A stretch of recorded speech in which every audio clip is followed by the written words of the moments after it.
Hey guys, welcome back to Screen Orb. Today we'll talk about the 8 most cringe moments on Bar Rescue. Let's head into it. Number 8, Yo Ho Ho and Bottle of Dumb, Season 2, Episode 1.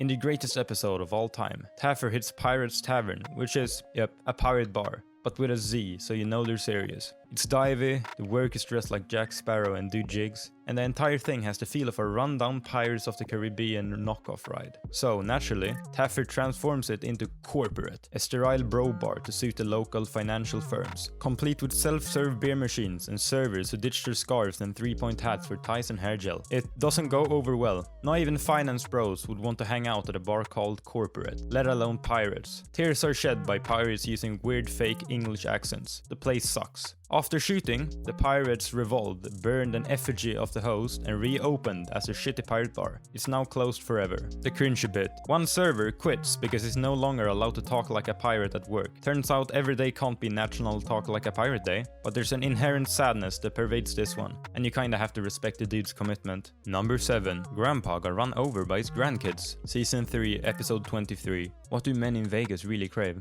Apparently, if you're hometown hero John Taffer, the answer is bacon. Now, the bacon thing has been overblown for a while, but that doesn't stop Taffer from reimagining Kerry's $4 million, shitty sports bar that looks like a Bob Evans run by a family of squabbling Jersey Shore rejects, into a palace of pig called Bacon Bar. There are bacon-rimmed cocktails, bacon-loaded food, pint glasses of bacon, bacon-themed art, TVs showing sizzling bacon, and enough pig-based decorations to make Pink Floyd envious. If you thought the bacon trend was overblown, well, you were right, and here's proof. Also, this place is still in business, so, maybe it was right all along. The cringe a bit. I'm disgusted. I want to vomit, and I want to vomit on you guys, weeps the owner's granddaughter when she discovers her bartenders have been stealing. She doesn't follow through, alas. Number 6. Crayons and Anger Lines, Season 4, Episode 12. For 21 years, Underground Wonderbar was a legendary music venue hosting jazz, funk, and reggae. Then it moved to River North, a neighborhood dominated by preppy bros. They seem confused by the wispy-haired hippie owner who performs her unique blend of squealing and piano jazz 4 nights a week. They also serve frozen pizzas, which Taffer calls bullshit on because it's Chicago. So he hires his Santa Barbara chef to make non-bread pizza, because that's Chicago, baby. He also develops a bacon-focused menu, because 43% of men would rather eat bacon than have sex, despite the owner's militant veganism. Once the whole thing's stripped of tapestries and other hippie shit, it reopens as a craft cocktail-focused place called Clear Bear, which looks like a Panera Bread had sex with an underground brick-laden comedy club. You can hear the owner's teeth grinding and her soul being crushed. It's great, except the music. Chicago bros really like ukuleles and D&B clones. The cringe a bit. The owner angrily asks Taffer if he dyes his hair while angrily coloring on a placemat with crayons. She later uses sign language to spell out "fuck him" to her kid. Number 5. Don't mess with Taffer's wife. Season 3, Episode 11. Sandbar is a legendary Vegas blues bar that used to host folks like Clapton and Etta James in the 70s before closing, then reopening thanks to an obgyn who loves him some 12 bar. It's dingy and kinda great, but Taffer points out that 97% of people hate the blues. So they ditch it in favor of a more local lounge called Bar 702, the area code, redoing the cocktail program so every drink made to look like a beer with the help of stains and foaming agent, because beer cocktails aren't a thing. The interior is updated with mugshot selfie station and a bunch of digital displays showing what the bar used to be, which, again, was a blues bar. Not a place featuring Vietnamese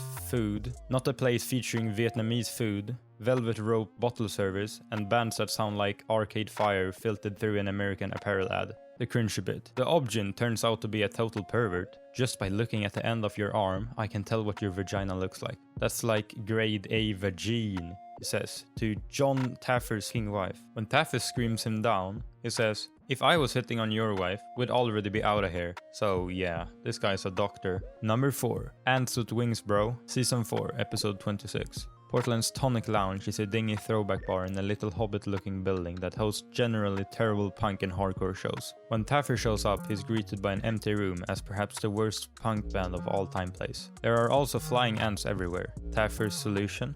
Get a better booker, improve the sound system, and change the name to Panic Room. Caution. high volume bar, with a gigantic sign clashing beautifully with the neighboring porn shop. He also switches the menu offering to something that resembles a futuristic prison mess hall where food served on metal trays. Throughout, Tafts straight up laces into the giggly, apparently stoned owner constantly. It's as if Tanner watched an episode of Kitchen Nightmares, declared Ramsay a wuss, and then took it out on a guy who spends the episode giggling to himself nervously like a grown-up Beavis in a goofy hat. The cringe a bit. The horrible band is priceless, but the best part about Panic Room story happened after the camera stopped rolling. The employees kept changing the sign to Penis Room and answering the phone with a phallic name. This happened for a year before it became The Raven. Number 3. Bromancing the Stone, Season 4, Episode 15.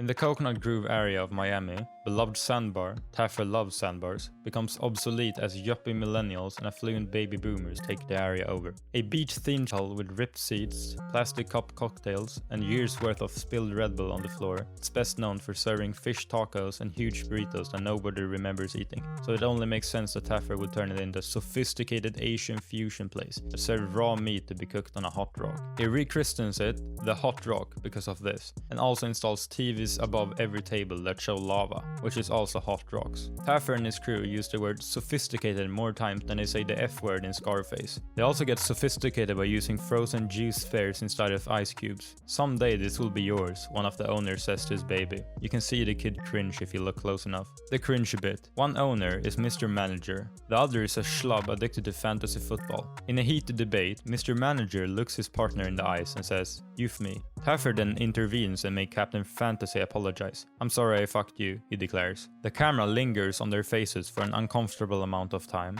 then cuts to a commercial. When the show returns, the line is repeated, this time with more dramatic music and zero context. Number 2. Critters and Quitters, Season 3, Episode 32. When tasked with remodeling a private smokers club that looks like a VFW hall that hasn't been cleaned since the Korean War, you'd think discovering the rafters are infested with raccoons could have been inspired a petting zoo themed rescue. But no, Taffer keeps the whole smoker theme, because there's money in letting old people smoke inside. He takes the members only concept of Casey's Bar, turns it into Johnson County Line, redoing the joint to look like a speakeasy, if a speakeasy opened in a garage next to a gas station. The best touch? A pool table that's also a buffet. Honestly, it looks a lot like a terrible strip club with a Playboy theme, right down to a pervy old owner in a red smoking jacket. And also not any fun. The cringe a bit. A raccoon runs across the bar, leaving behind a trail of poop all over the bar. The poop somehow looks better than a burger that Taffer's spies ordered through a haze of smoke moments earlier. Also, it's totally staged. Number 1. I Smell a Rat, Season 3, Episode 38. Oasis is Omaha's hottest hookah bar, also the only one, and it looks like the caterpillar from Alice in Wonderland decided to get off his mushroom and set up a vomit-covered bar in his mom's rat-infested basement crack den. Taffer quickly realizes that the good folks of Nebraska aren't exactly the prime hookah crowd, even when it's run by an apparent stock collection of 90s stoner stereotypes. But what they do need, don't ya know, is a classy Moroccan-themed mixology bar. Thus is born Tassa, a nightclub that ditches pipes in favor of shareable punch bowl cocktails with a bunch of straws made to look like a community hookah. They don't. They also hang a bunch of rugs on the wall, because that's what Moroccans would do. Taffer replaces the furniture when he finds semen on the couch. That was probably a strong idea. The cringe a bit. Taffer sends some goofy hipsters into the recon, and the cocktail's so gross that the beanie-wearing dude runs into the bathroom to barf. The toilets can't flush and there's no seat. It looks miserable, and it's great. This brings us to the end of our video. I hope you enjoyed it. Hit like if you did, and don't forget to subscribe to our channel so you don't miss any of our videos in the future. Also, watch the 2 videos that are on your screen, because I'm sure you'll love them. With that, I'll see you in the next video.